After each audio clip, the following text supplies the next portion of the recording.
All right. What is up, true believers? It's Mason here with Comics and Crosses, where we discuss the eternal truths behind our modern mythology. And welcome to the Friday morning confessional. This is a live stream that I'm doing to chat about the comics of the week, and it was a good week. A lot of good reads out there. So I don't see a lot of early morning broadcasts, but I tend to be a morning person. On YouTube and stuff. I think us comic folk tend to be late night owls, or maybe that's just the only time we can get our reads in. But I like to get up early.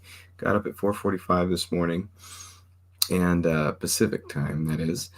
And as I'm out here on the West Coast, and so I thought I would cover some of these new comics. And so, those of you who follow me on Instagram or Twitter may have seen my polls for this week for New Comic Book Day. But let me go over some of this great stuff that we got. So, I was able to get my copy of Duplicant, which didn't come out this Wednesday, but I think it was last Wednesday. And my LCS, World's Best Comics and Toys, in Sacramento, only got two copies. They told me one that somebody that was committed to somebody, and another one that arrived damaged. So by the time I asked for it, they said, "Sorry, Second Sight Publishing, a newer publisher, I guess, smaller publisher." And so, but I read the description in League of Comic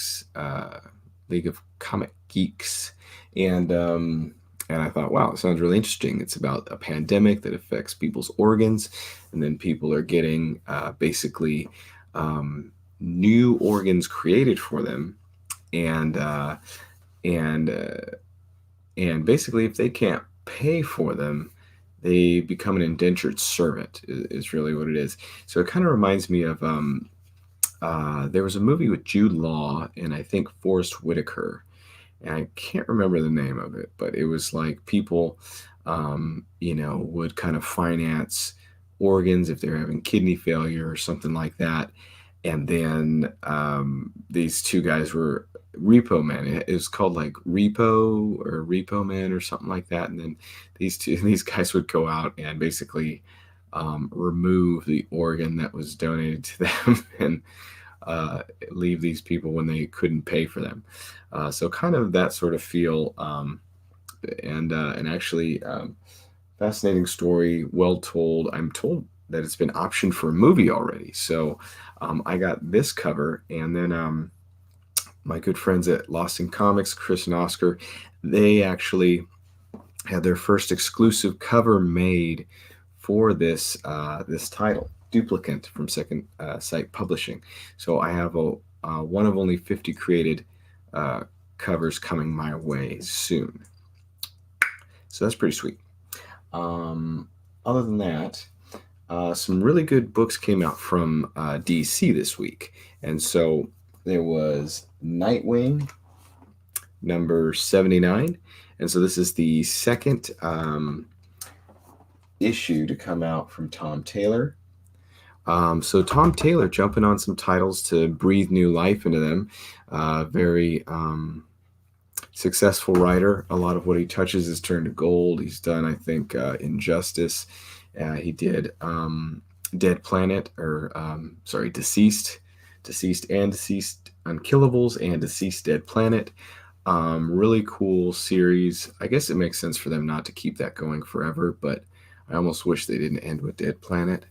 I feel like there was more ideas they could have explored, but really cool series. Definitely give that a read. Pick up those trades. The Deceased, basically, DC Universe affected by not a zombie, but a zombie virus. So it makes for some interesting scenarios for characters that we know and love. And so anyway, so Tom Taylor, he's doing Nightwing now. And here's what I'd say about the Nightwing series. It's kind of so he's just kind of getting started. It's off to a slow start. There's some revisiting on the death of Alfred. And there's kind of something interesting that happens in the last issue, 78. And then now Nightwing is trying to figure out what to do, and with kind of some changes to his life.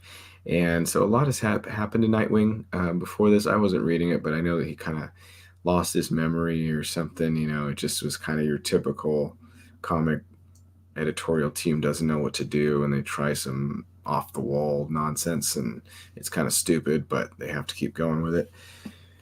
So I'd say that this title so far feels a little kind of immature.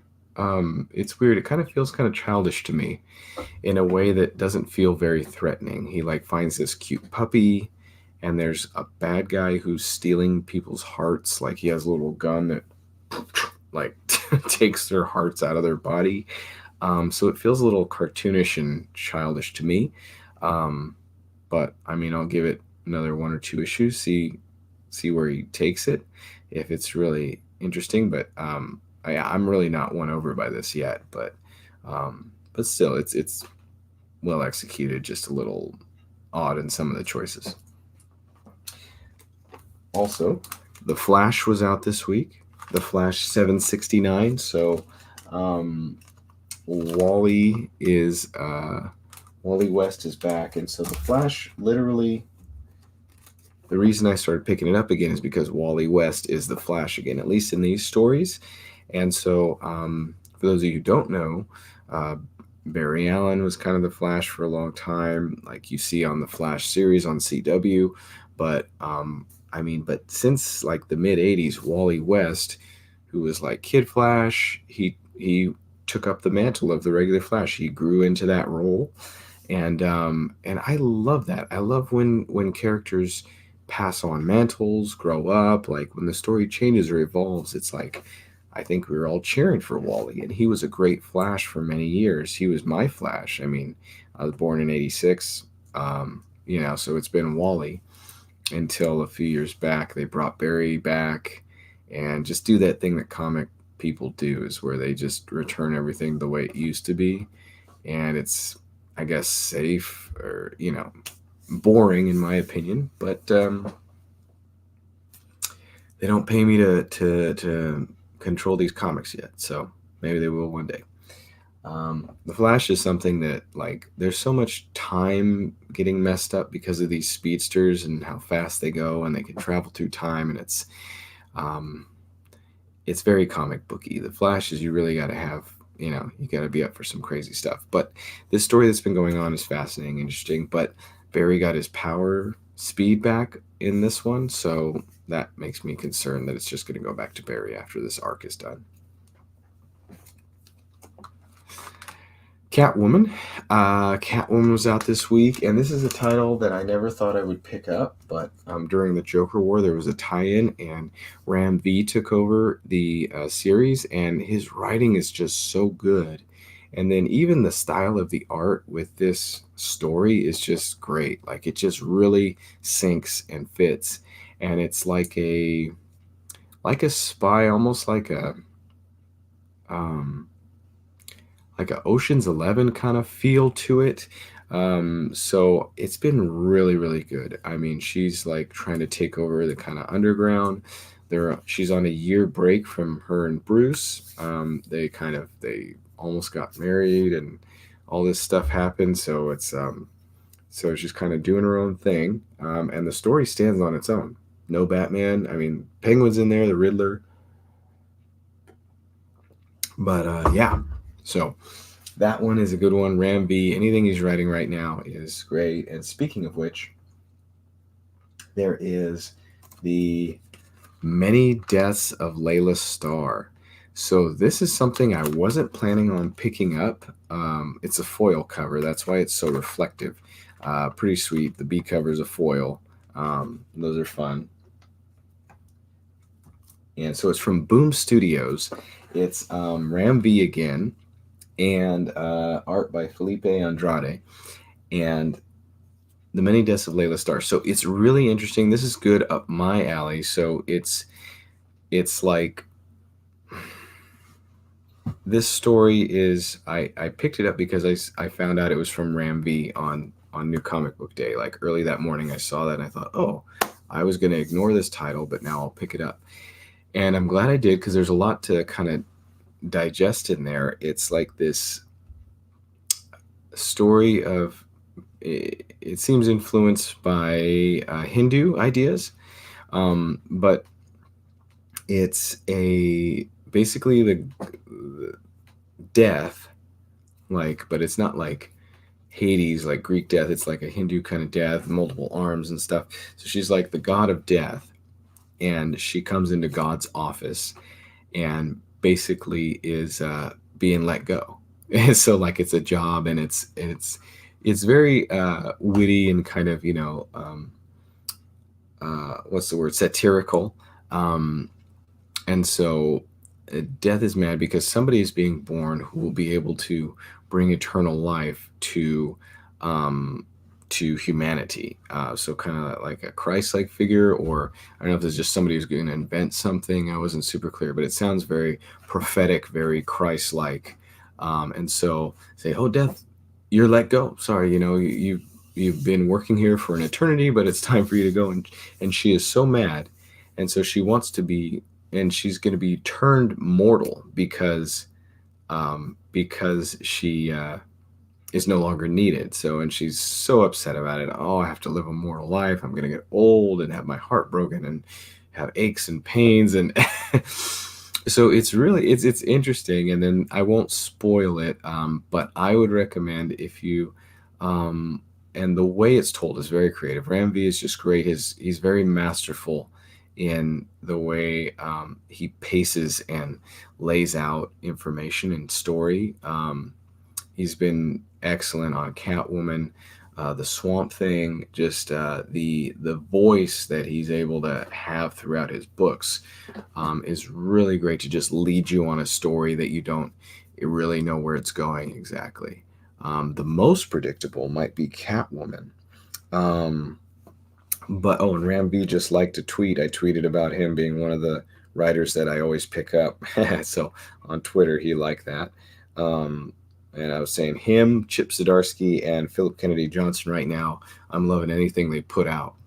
Um, so, with that said, I would pick it up. That is a great book right there. I'm gonna pull it and just see where this story goes. There's a lot of ideas about uh, life and death, and it's interesting. So give that one a check, and then so I also have The Walking Dead Deluxe issue 13. And so I've been collecting these, and I've only read issue 1.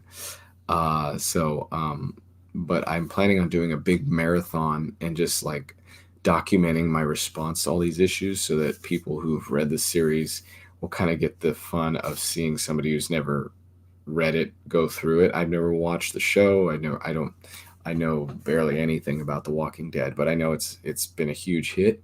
Obviously, it launched a super successful TV series and all that stuff. And Kirkman is, I'm reading Firepower, and I read a little bit of Invincible. He's a slow burn kind of guy, but he's got some amazing stuff. So the last comic that I picked up is The Way of X, and this one, in all truth, I have not read yet. It's only Friday, but I've done a pretty good job. And so I am going to, because I'm going to do a deeper dive into this one, hopefully with my friend David Canham. We recently did a discussion about it. It's on the channel. Check it out. It's a really cool discussion that we had about the world of X-Men right now, what's going on since the whole Hickman X-Men takeover with Powers of 10, House of X, and everything going on with the X-Men. So now this is exploring something that was brought up in X-Men 7, where Nightcrawler is looking at the new issues presented by the new Krakoa and the new mutant kind of nation, and that they are in need of some kind of guiding way of religion and or way of being. And so this will be interesting, especially from my perspective and what we talk about here on the channel. because Nightcrawler is traditionally Catholic. He has faith in God, and so he's wrestling with all these questions, and which is a good thing. Um, um, Contrary to what some may believe, as a Christian, I don't like stories where people are just simply just all virtuous, because that's just not the way it is in real life. People do wrestle with their faith and with questions, and there's and in comic books, I mean, how many unique situations are they facing? Beyond just what you normally would. So those are the books of the week. Oh wait, I almost forgot. It's worth mentioning Radiant Black. Radiant Black from Image. Kyle Higgins, who I guess is a Power Rangers writer. I picked up issues 2 and 3 because I picked up issue 1 and I really loved the writing. It was really well written. The dialogue, everything was really sharp. It was really, I was pulled into the character's world and stuff. But my gripe with it was his powers were just given to him. It's just like, oh, something was floating, and he's like, oh, hey, I'm a superhero. And it just seems, kind of like, okay, like, like that's it. Um, and he's like kind of like failing in life and stuff. And so it just seems like things are just kind of happening to him. He's trying to make it as a writer, this main character. I don't even remember his name. Um, but it's a weird thing because on one hand, I feel like he's a Peter Parker, like he's one of this character who's just, trying to make his way and just feels very real and very human, very, he's facing real challenges. But on the other hand, I'm like, why do I care about this dude? Like he's just kind of, I hate to judge him, but he almost feels like a loser. Like, like, but then again, I mean, he's in debt. It's relatable. I mean, that's a lot of us. Shoot, I have debt, not to judge him too harshly, but I mean, from like a character, like, why do I care about this person? Why am I reading about this character? So somebody on Comic Burrito was telling me, oh, you should really try to give it a try, and I thought, well, one issue isn't always a fair go, but if you're not into something, you're not into something. So I picked up the next couple issues, and again, it's the same thing. It's super well written. Like the script of these stories is really good. It kind of reminds me of Invincible, um, where, it's just our hero doesn't, I don't know, it's just kind of almost immature, but pure in a way. But I'm like, what is he just wants to be a writer? Like, he doesn't seem motivated enough for me. Like he doesn't care enough about, and then it's hard with superheroes, Radiant Black I'm talking about. So it's like, with superheroes, it's like I got so many superheroes, so you gotta really push it over the top. And this guy who you know is trying, I don't know. So anyway, great week. I'm gonna be on vacation next week. I'm not gonna be able to get my pulls. But hey, it's okay. I'll be suffering in Hawaii. But hey. So that's gonna be pretty cool. But yeah, thank you for tuning in. For those of you who watch this, I hope that you got some great books this week. Give me your thoughts on any of these books. If there's something you want to pull up now after I've talked about it. But yeah, until next time, stay classy, people. I will check you later. God bless and peace.